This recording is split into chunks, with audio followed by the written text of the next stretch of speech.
देश में 31,500 से ज्यादा हुए कोरोना मरीज, मरने वालों की संख्या 1,000 के पार हुई। 7,797 मरीज हुए स्वस्थ। एक्टिव केस की संख्या फिलहाल 22,900 से ज्यादा। महाराष्ट्र में कोरोना कहर लगातार जारी। राज्य में संक्रमितों की संख्या 10,000 के करीब पहुंची। देश में कोरोना हॉटस्पॉट जिलों की संख्या में कमी आई। 15 दिन में 41 की कमी के बाद ये संख्या घटकर 170 से 129 हो गई। वहीं इतने ही समय में संक्रमण मुक्त जिलों की संख्या में भी कमी आई है। ये संख्या 325 से कम होकर 307 हो गई। 15 दिन में ही नॉन हॉटस्पॉट जिले या ऑरेंज जोन बढ़े हैं। ये 207 से बढ़कर 297 हो गए। दूसरे राज्यों में फंसे हुए मजदूरों, छात्रों को लेकर बिहार के डिप्टी सीएम सुशील कुमार मोदी ने कहा कि सरकार देश के अलग अलग राज्यों में बस भेजे और प्रवासी मजदूरों और छात्रों को ले आए।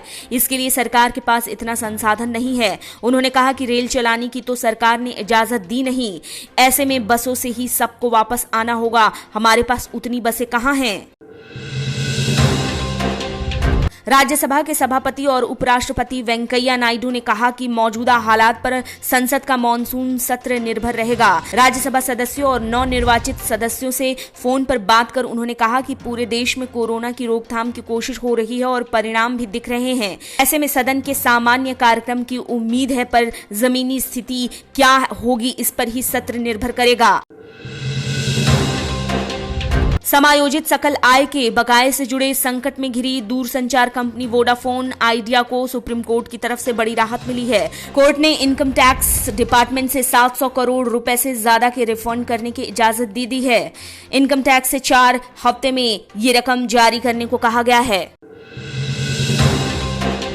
योग गुरु बाबा रामदेव से जाने माने वकील प्रशांत भूषण ने माफी मांगी है और ट्वीट कर लिखा कि बाबा रामदेव से मैं माफी मांगता हूं। पहले एक पोस्टर मैंने ट्वीट किया जिसमें डिफॉल्टर के तौर पर उन्हें कहा गया जिसका लोन माफ हुआ है। पोस्टर एक पोर्टल की स्टोरी बेस्ड है जिसमें सूची सोया को डिफॉल्टर के तौर पर दिखाया गया है। मुझे बाद में पता चला कि बाबा रामदेव इसे सिर्फ खरीदने की कोशिश कर रहे थे। देश के किसानों का आभार जताते हुए पीएम नरेंद्र मोदी ने ट्वीट किया और कहा कि भारत को अपने खाद्य प्रदाताओं पर गर्व है।